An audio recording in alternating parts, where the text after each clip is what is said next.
Valeu, pessoal, vamos lá. Hoje nós vamos falar sobre máquinas térmicas, tá? Bem, vamos começar refletindo sobre a termodinâmica aplicada. O desenvolvimento da máquina a vapor no século XVII deu origem aos estudos do calor produzindo trabalho, como a gente viu anteriormente no vídeo sobre a introdução à termodinâmica. Essa máquina a vapor nos levou a pensar sobre como estudar a máquina a vapor. Foi necessário se criar um modelo teórico ideal para poder ser usado na termodinâmica. Esse modelo teórico é a máquina térmica, tá?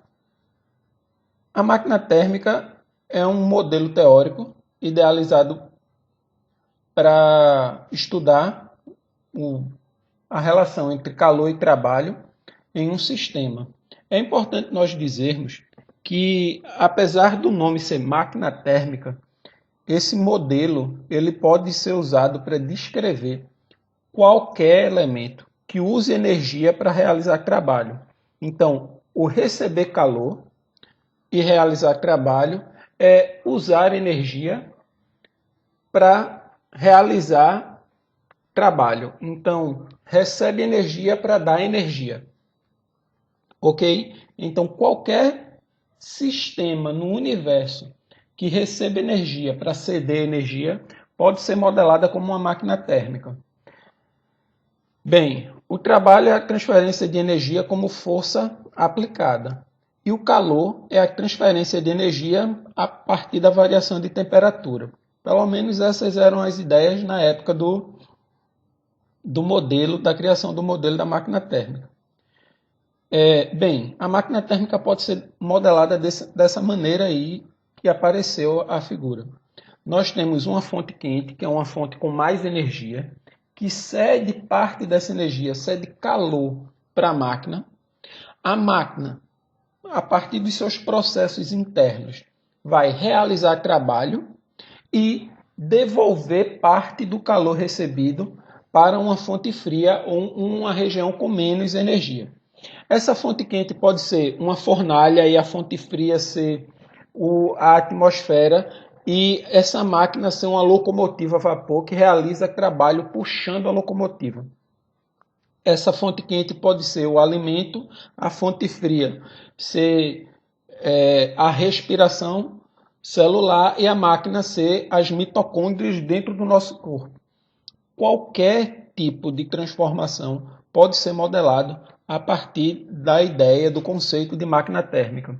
Tá? O ser humano pode ser considerado uma máquina térmica, onde você tem o alimento na fonte quente, os dejetos na fonte fria e o realizar o trabalho, ser viver. Ok?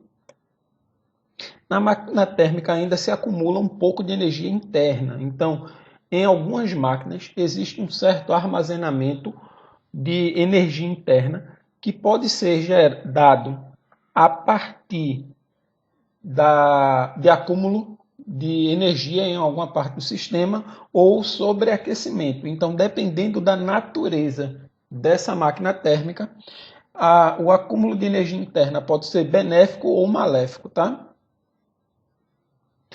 Nesse caso, a variação de calor é o calor de entrada menos o calor de saída, ok? E nós temos a primeira lei da termodinâmica, que vai ter que a variação de energia interna é igual ao calor, a variação de calor, menos o trabalho realizado. Em uma situação ideal, onde toda a energia interna permanece constante, não tem uma variação de energia interna, nós vamos ter que o trabalho vai ser igual à variação de calor. Neste caso, o trabalho vai ser Q1 menos Q2, mas apenas se a situação for ideal e não houver uma variação de energia interna, ok? O rendimento de uma máquina térmica ela vai ser igual ao trabalho realizado dividido pelo calor recebido.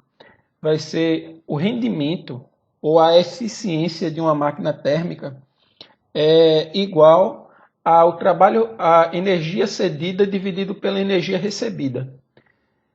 Ou quanto da energia que ele recebeu, ele efetivamente utilizou naquilo que ele queria, tá?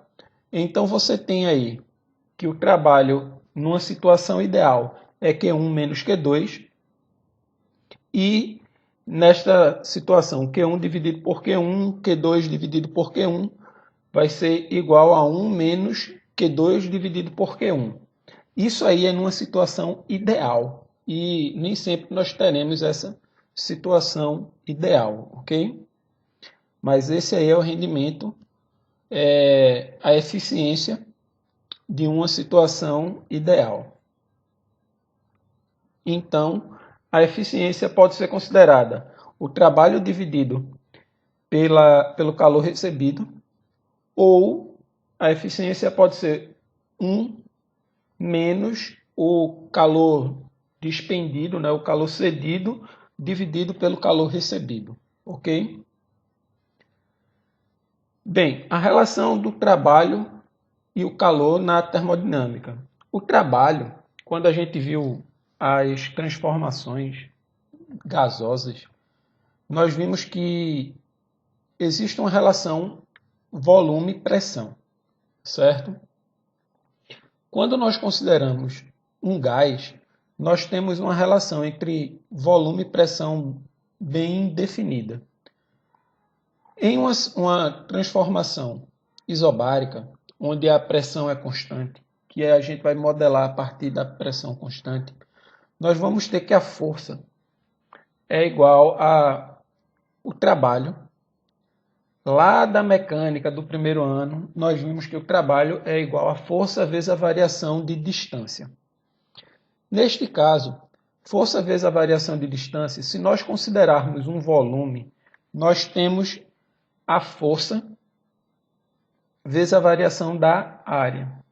Tá? Por que nós colocamos a área? Para a gente obter a pressão. Todos lembram que a pressão é a força dividida pela área. Então, nós vamos ter aí a multiplicação de uma variação de comprimento multiplicado pela área. A variação de comprimento multiplicado pela área vai dar uma variação de volume, certo?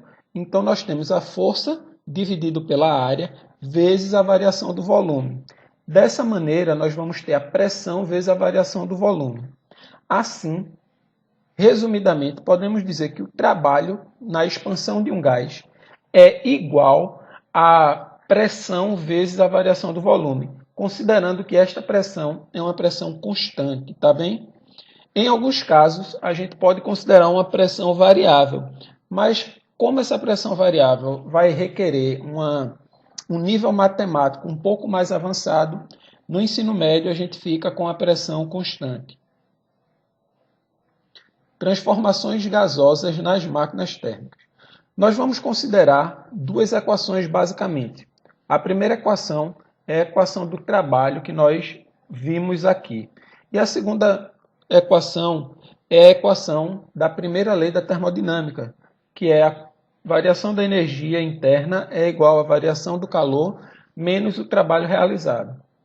E vamos ver 4 tipos de transformações que são possíveis na máquina térmica, tá? A primeira é a isovolumétrica, onde a variação do volume é zero. Se a variação do volume é zero, o trabalho realizado tem que ser zero, porque vai ser a pressão vezes zero que vai dar zero. Neste caso, como o trabalho é zero, nós vamos ter que a variação da energia interna é igual à variação de calor da máquina. Em uma situação isobárica, onde a pressão é constante, nós vamos ter que o trabalho é igual a pressão vezes o volume. Como o trabalho é a pressão vezes o volume, a variação de energia interna é igual a variação de calor menos o trabalho realizado.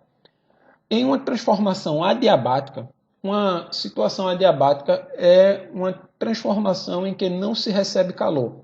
Ou a máquina realiza um trabalho sem receber calor externo, ou a máquina realiza um trabalho de uma maneira tão rápida que a quantidade de calor é considerada zero. Mas nesse caso, nós temos que o trabalho vai ser a pressão vezes a variação de volume, e como o calor é zero, a variação de energia interna vai ser menos o trabalho. A energia interna vai ser diminuída pela realização do trabalho, ok?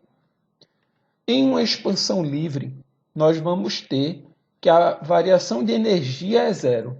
Neste caso, o trabalho vai ser a pressão vezes o volume, a variação de volume, e